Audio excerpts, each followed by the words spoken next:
Hi, everyone. I'm Betsy Alwyn. I'm the Artistic Director of Ceramics and Expanded Media. Welcome. I want to welcome our virtual participants watching, as well as our Board of Trustees and National Council members. Thank you for your support. And in particular, I want to thank Sasha and Edward P. Baas for their support of this program.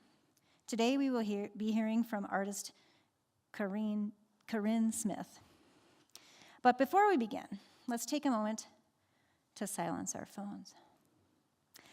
Anderson Ranch acknowledges that our campus resides on the traditional ancestral territory of the Ute people, who called the Roaring Fork Valley and beyond home for over 800 years. Through our mission to promote a wide range of arts, cultures, and voices, we commit to partner with and honor the indigenous ancestors and residents of this sacred land where we learn, work, and create. Karinne Smith transforms everyday objects, plastic chairs, laundry, water jugs, into portals for the mystical and mundane to converge. Working across photography, print, painting, and sculpture, her practice lingers on absence, conjuring familiar yet uncanny echoes of other times and places. Smith holds a Bachelor of Arts from UC Berkeley and an MFA in sculpture from Yale University.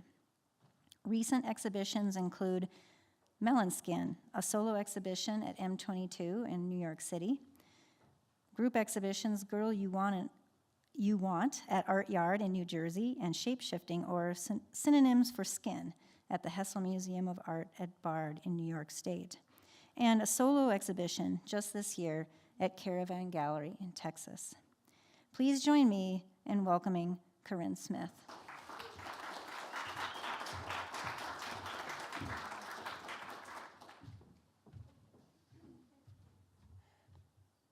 Hello, everybody. Thank you all for coming. I like to think of artist lectures as kind of sharing an update on my life and my practice. This is my second time here at Anderson Ranch. The first time was last summer when I participated in a couple workshops. And it's such a treat to be able to spend some more time with all of you guys. I see some familiar faces, Cricket. And it's awesome also to see this place in a different season. I'm biased because my birthday is this month, so fall is awesome. Excited to be here. This wonderful opportunity, however, it does come at a strange time for me. 10 days ago, someone very important to me died in a tragic accident. And this was followed by the discovery that my health insurance, as well as many others' health insurance, doubled to a cost I can no longer afford. This past week, the precarity of just life has been weighing heavy on my thoughts, and I've been swimming through grief and frustration, and I've been doing that all while bed-rotting and admittedly doom-scrolling on Instagram. In full honesty, knowing I'd be here at Anderson Ranch for an extended period of time has simultaneously stoked fear and a sense of relief. Relief in the escapism that I'd be here at, I'd be escaping my immediate surroundings for an art-focused solitude in the picturesque mountains, and fear. Fear because when you take away the distractions of everyday life, there you are. There are all the things that you've been avoiding and ignoring. So here I am, a little quiet, a little tender, completely dehydrated. I have my water here.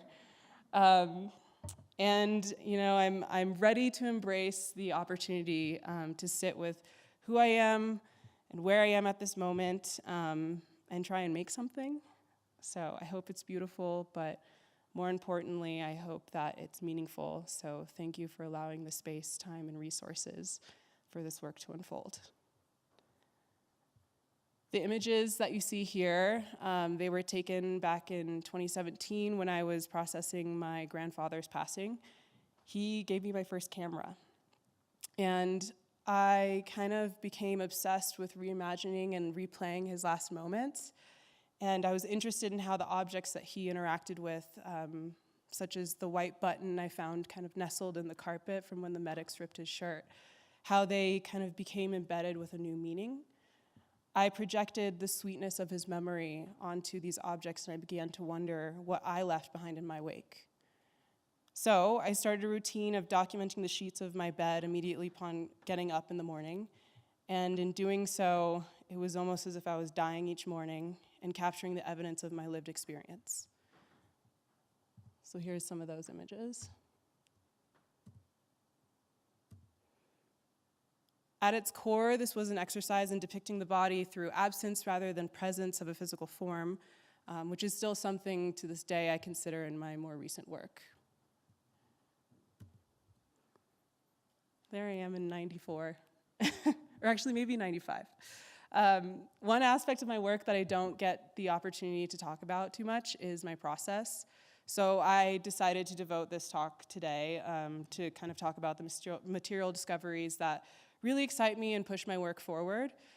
I feel very strongly that I'm a sculptor. I have an affinity for objects, and I have since I was a kid. My parents used to call me a pack rat, and it's because I would hoard like plastic trinkets and doodads into these various secret stashes that I had around the house. But aside from objects, I love, and my practice is driven by, material experimentation. The start of every piece for me is a combination of reading, essays, poetry, fiction, nonfiction, even Instagram posts, and creating swatches out of materials I'm interested in working with. The two materials and processes over the last couple years that I've been really working with as of lately are electroplating, and I've been working with collagen. So, electroplating. Electroplating is the process of taking one metal and covering its surface with another metal through an electrical current in a bath of electrolytes. Here's a diagram of that. The most common object that we electroplate, or that we commonly handle that's electroplated, are pennies. They are zinc that are plated in copper. In this example, it's silver, a silver anode, and they're plating a spoon. I have no idea what metal the spoon is, but they're plating it with silver. I learned about this process while taking an architectural materials class in grad school, and I knew that there had to be some way to electroplate objects that weren't metal. In my research, I was pleased to discover that it is indeed possible, and so I decided to apply these methods to photographs. Coincidentally, while I was working out how to do this, Matthew Barney came to town, and he was giving students tours of his show that was up at Yale Art Gallery at the time, and in that show it featured electroplated copper plates that he engraved, and so it felt very kind of the moment that I was digging into this method. Those are the copper plates that were in his show. So why photographs? Nearly all my work is inspired by found images. In undergrad, I studied photography. I dreamt of being a Nat Geo photographer when I was a kid, and when I moved to New York, I worked as a photo assistant. But over time, I realized that my love for photography was perhaps more a love for photographic objects. Tina Campt, who is somebody I often look to kind of make sense of photography and find a language to describe it, she describes these photographic objects in her book, Image Matters, as having low frequencies that allow one to be attuned to the connections between what we see and how it resonates. They also have a haptic quality to them, which speaks to the history of its making. Being able to play with that history and to use it as a material has really served as a rich kind of source of inspiration for my practice over the years. And so, as for the process, it's something I'm kind of always perfecting, and it looks slightly different each time. But essentially, the subjects within the images are redacted with conductive paint, and then they're submerged in a bath of electrolytes, and I plug in and make an electrical charge kind of go through the conductive paint, and depending on how long I let the image soak in the bath, the metal can blister, it grows into this kind of coral-like formation that extends beyond the paint itself. Here's some examples of that. In order to keep them archival, because when I do remove them from the bath, they are initially pretty sturdy, but then over time they do start to get kind of crumbly and delicate. So to keep them displayable, I have incorporated the use of epoxy resin to encase the metal growths. And all of these images are just images that I find on eBay. I have various search terms to kind of get what I want, but it's a process that as I'm searching, I'm changing the search terms and getting closer to the look and feel that I want. I can't really put words to it. It's really intuitive, the process.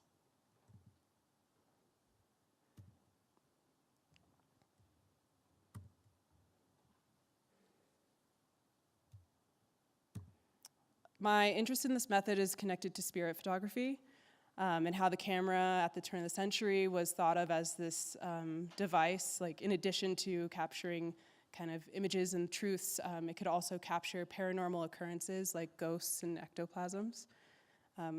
William Mumler is known for such images. This is just a screenshot of Google search of those images. Ectoplasms, they are these mysterious viscous substances that are said to exude from the body of a medium in trance. And so a lot of these images oftentimes would be created with smoke or fabric to achieve this kind of ghostly, ethereal effect. My friends jokingly refer to me as a closeted steampunk. I have a deep fascination for the late 1800s and how technology and spirituality were, and I mean, it still is, intertwined. And I really want to make work and for work to enchant me. And I want to believe that weird science can actually raise the dead. Shout out to Frankenstein if you guys have seen it. It's definitely within that realm. I create my electroplated images with the idea that through this photographic object, it could be a medium through which the unknown can reach us.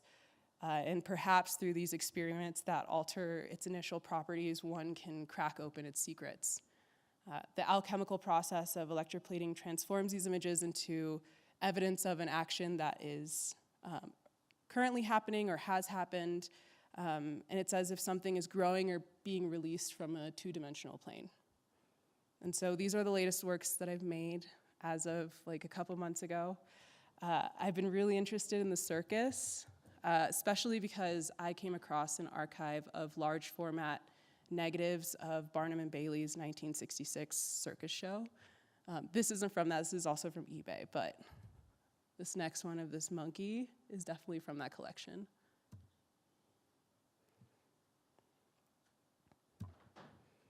So the number one question I get when people encounter my sculptures is, what is that? And that question is usually, it persists even after somebody looks at the materials list.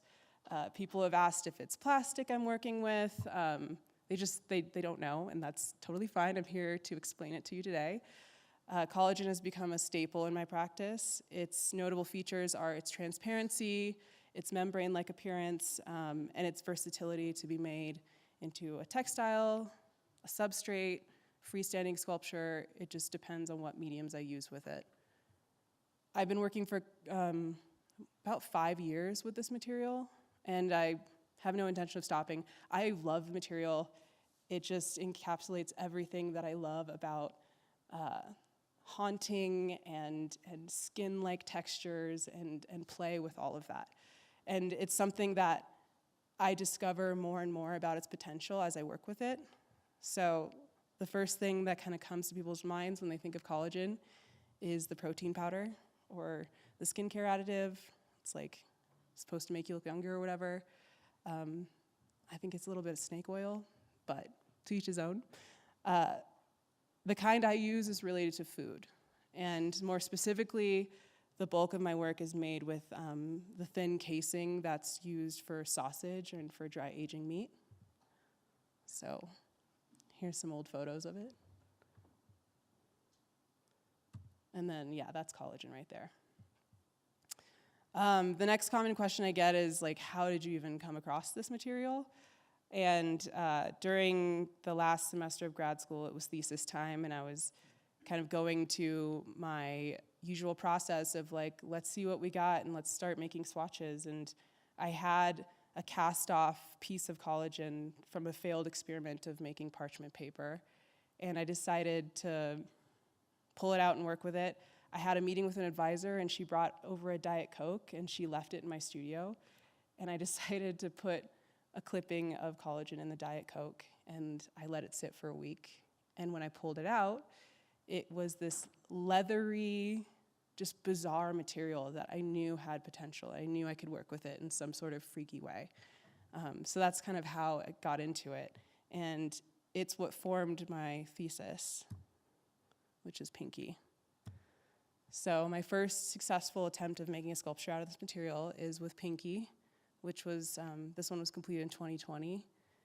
And I went on to make multiple versions of this sculpture, changing how I use the collagen in order to make it stronger, more archival. I mean, the main issue was that it was falling apart, and it attracted bees.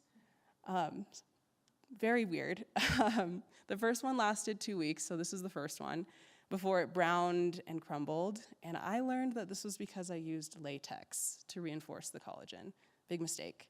But it was fine because within that 2 weeks, we were in a forced shutdown. So at least some people got to experience my sculpture while it was still up and not browned and crumbly. Here's some more images of that. I had the entire gallery carpeted because I just wanted there to be a silent mood upon entering it. The color of the carpet was called Sugar Cookie. And with the latex, I was really able to make these kind of painterly marks, which I really love and really miss, but latex is just not a stable material to use, unfortunately.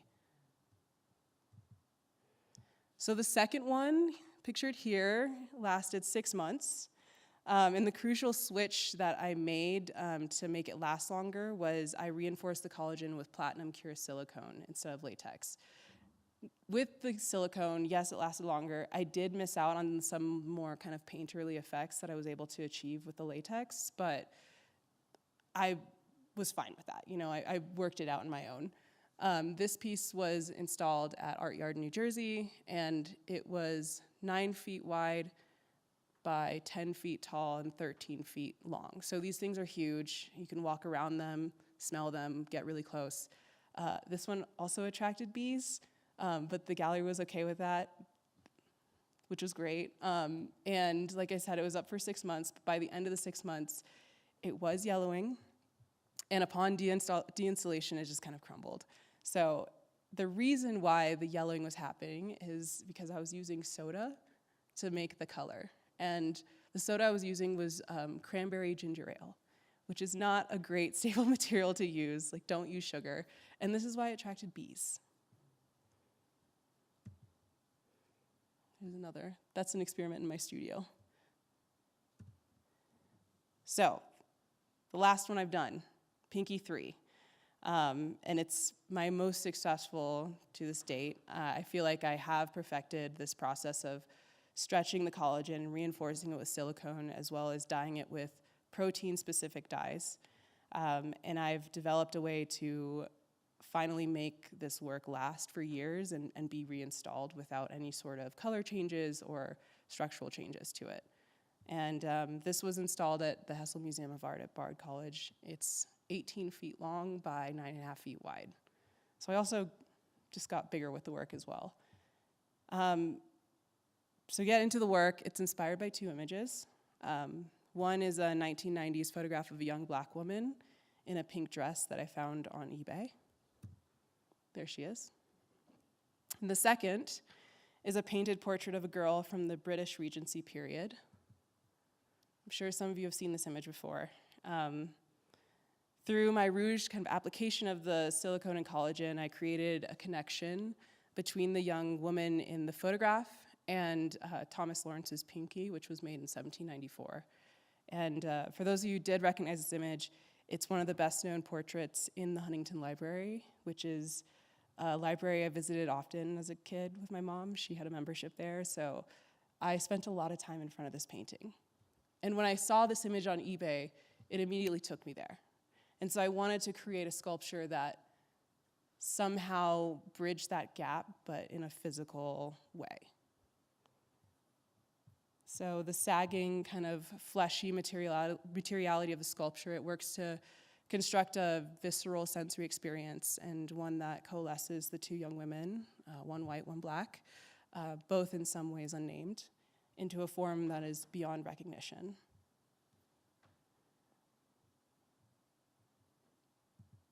And there it is one last time. So moving on.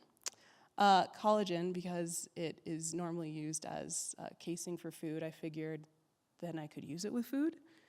And so I discovered it could also be used to transfer images onto food. And these melons, along with 4 others, were displayed in my solo show, Melon Skin, in 2021. The works were titled Keepers, and every week I would change out the melons and the images using a different theme for the images each week. This theme was understanding your emotions.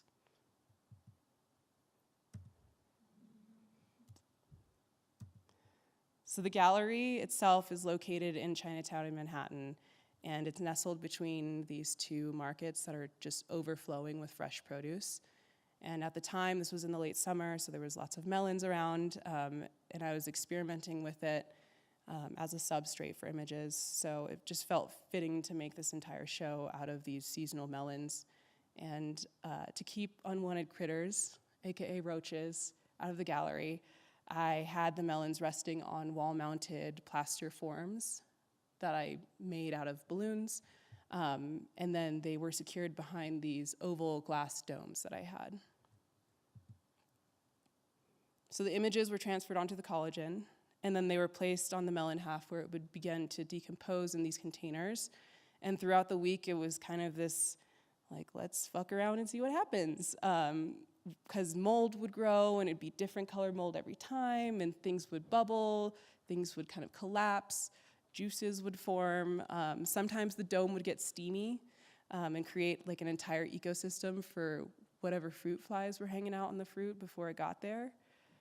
But it all stayed contained, which was like really fascinating. It created these little worlds on the wall for every single melon. And in changing out the melons, I had to remove the plexiglass domes from the wall, and then I had to deep clean everything with alcohol, because that's the only thing that'll kill the mold spores. So I was just covered in alcohol. And then depending on when you visited the gallery, it was a different experience each time. So yeah, this picture of this little girl, I couldn't recreate that again. I really wanted to, because it was really freaky, but it just did what it did, and it was a beautiful moment, and it lasted for a week, and that was that. This theme was dogs. And then this one, I just really love. I mean, this theme was endurance, and it's this photograph of this woman that's holding her arms out, and it looks like she's kind of holding up everything and holding things together. And the melons that week just inflated, and so it made it even more exaggerated that she was holding this all together. And it also began to grow this fuzzy rabbit mold that felt like part of her dress. So it just felt very serendipitous. And then beyond image transfers, I've also discovered a way to cast objects and shapes within the collagen to create these kind of ghostly sculptures. The past 2 years I've been in Texas in a residency, North Texas, specifically Fort Worth. And I learned that with specific adhesives and layering, I could create these freestanding sculptures with collagen.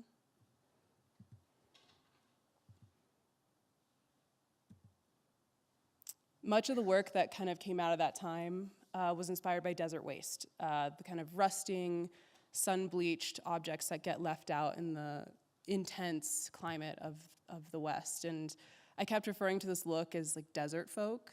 And it's one that's really close to home for me because I was raised in the high desert of LA County. If any of you are familiar with Palmdale, I'm from the neighboring city. And so I just found it really uncanny that much of North Texas felt like home. It had the same flora and fauna. My city's city tree was an oak tree, and oak trees are everywhere in Fort Worth. And so I really wanted to make a show that embodied that doubling and that experience that I had while I was there.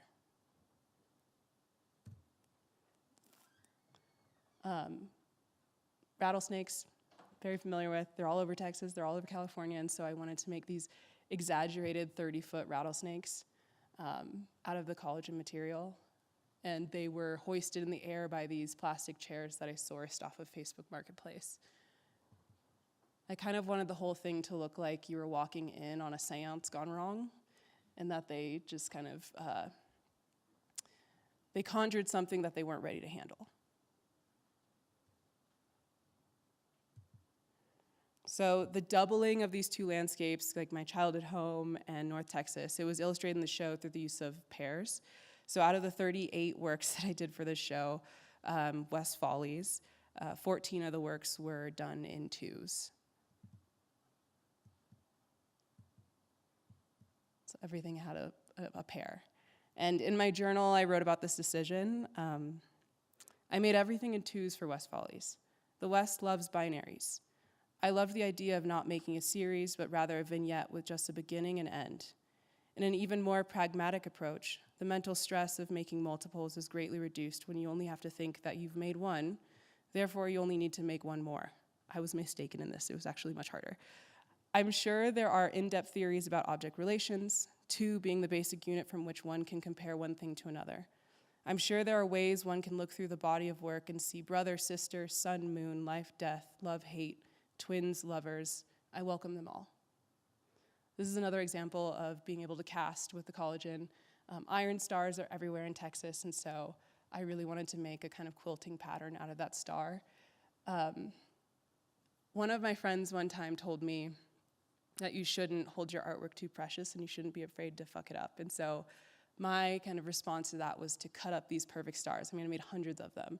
And through that, I was able to kind of arrange this work into these kind of quilted canvases that you see here. Here's a close-up of that.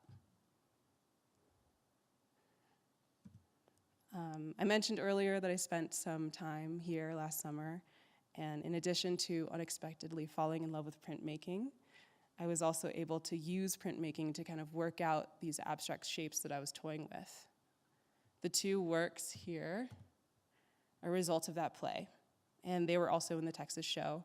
I learned how to stretch collagen, or figured out how to stretch collagen over wood stretcher bars to be used for painting, and the resulting canvas is this like translucent, sinewy thing with slight texture and sheen to it. The shapes themselves are abstracted cowhides, and the method I used to apply pigment to them was by using rust. I went to a thrift store and bought a bunch of pots and pans, and I placed them on the stretch collagen while they were still wet. And then when I pulled up the pots and pans after letting them sit overnight, this like beautiful speckled rust pigment was underneath it.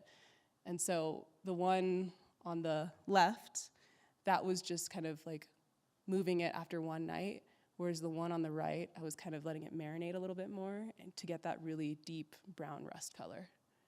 And the kind of spinal shapes that you're seeing running through the right side, those are brakes that came from a car that I found on the side of the road.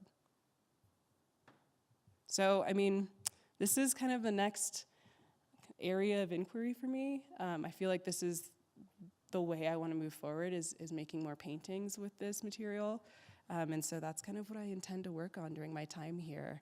And also using printmaking techniques to apply to the surface of collagen directly and to see what that looks like. And so I just wanted to end on this excerpt from Christina Sharp from an essay that she wrote back in 2020 for eFlux. And it's something that I keep kind of coming back to as a way to encourage to keep working and making, and so I wanted to share it with you. So beauty is a method. I learned to see in my mother's house. I learned how to not see in my mother's house, how to limit my sight to the things that could be controlled. I learned to see in discrete angles, planes, plots. If the ceiling was falling down and you couldn't do anything about it, what you could do was grow and arrange peonies and tulips and zinnias, cut forsythia and mock orange to bring inside. And that's it. Thank you.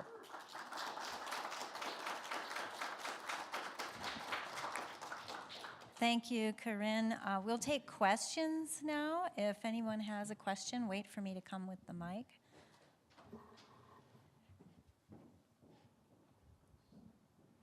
Thank you very much. You had said something about how you wanted your Texas show to look like a seance that somebody like began to start and they summoned something unexpected and couldn't handle it. What would you consider your art to summon that is difficult for you to handle? That's a good question.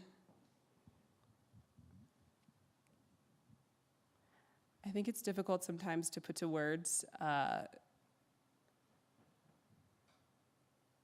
why I'm trying to haunt people and why I feel haunting is this generative place of where you can begin to ask questions around like context and identity. Specifically that piece, I was really interested in revival churches and like the use of snakes. And I was in Texas.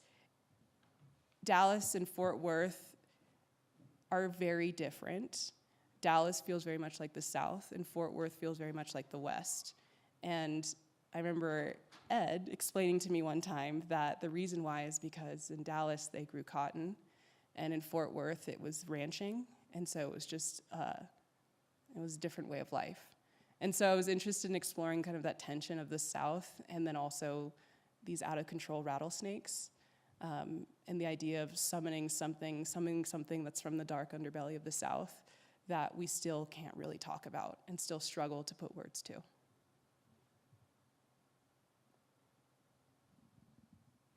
I have a question for you, Karinne. It's a question about care, control, and relinquishing. It's kind of a thread through your work. It starts with the images of the beds in the beginning and trying to capture a presence through absence, but also runs through to the melons, which at some point you decided they needed to be replaced. And I'm kind of curious about that, because you could have just let them go and that would have been the show. So when and why did you decide they needed to be cared for and replaced? I'm a control freak, and I don't know why I do the work I do because it drives me crazy. And that work specifically, I was really inspired by Felix Gonzalez-Torres. Every week there's something different. And so I wanted to play with that, and it felt more like those melons, because they last for such a short period of time, I felt it was exciting to be able to come through with a different attitude every week. And it felt like, oh, I have more chance to I don't know, experience it all over again. And yes, I could have had them rot to disgusting levels, but I think I wanted to put a cap to it because I didn't want the work to only, I don't know, I didn't want the abject to take over the work. I wanted still there to be some kind of beauty to it.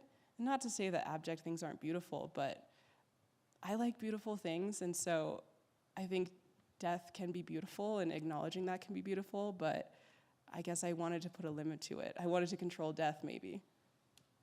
Yeah, not unlike Felix Gonzalez-Torres' works, yeah.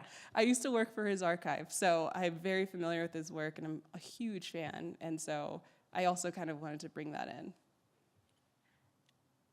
Is there another question?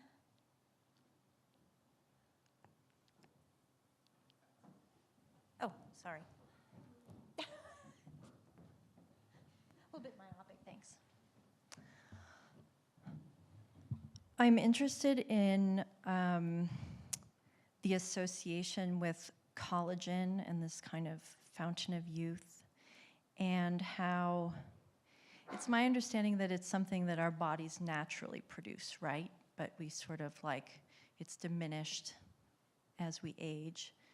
And presumably what you're using is like lab-made collagen, right? Where it's actually, it's an organic material, but this is like some kind of synthesized material.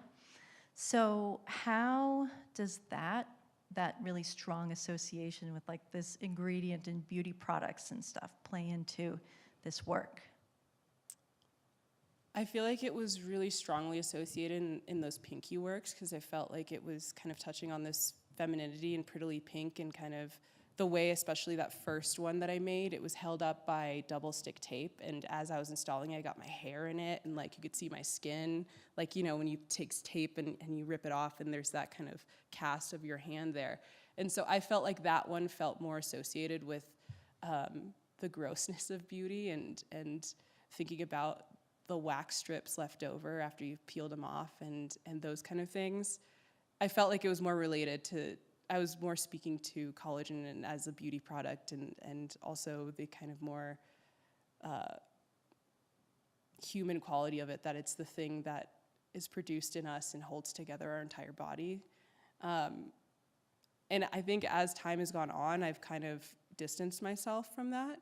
But I still think of collagen as skin play. And I didn't speak to it, but I am biracial, and so I think that there is a play sometimes with our ambiguity, and so I like the idea of playing with skin. And this kind of allows me to do it in a way that's like, you know, I'm not skinning a cow and like sewing things together. I used to do work with like pig bladder and stuff like that, but I found the associations, again, were too abject. And so I wanted to kind of have this medical distance from it and almost surgical precision that I've found with collagen and using collagen film. I don't know if that answered your question.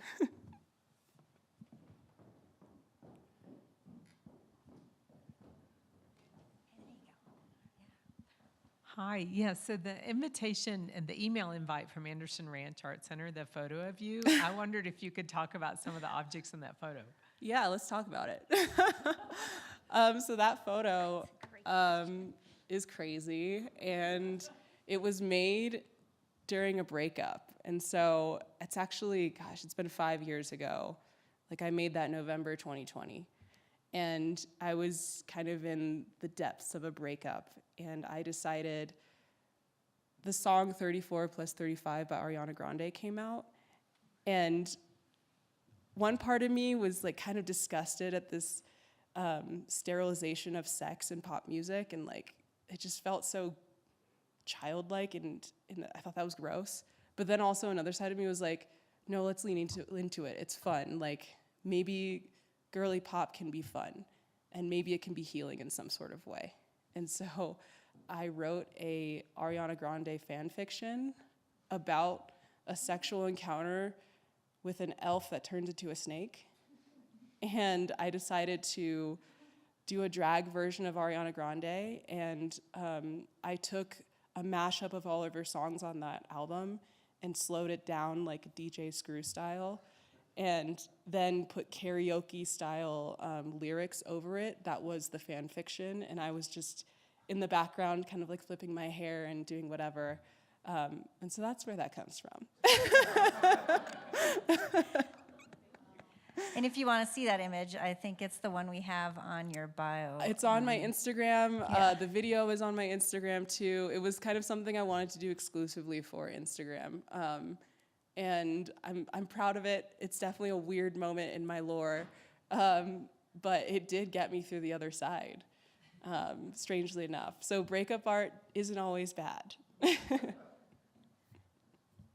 If there are no further questions, thank you so much, Karinne. Thank you guys for having me. Thank you.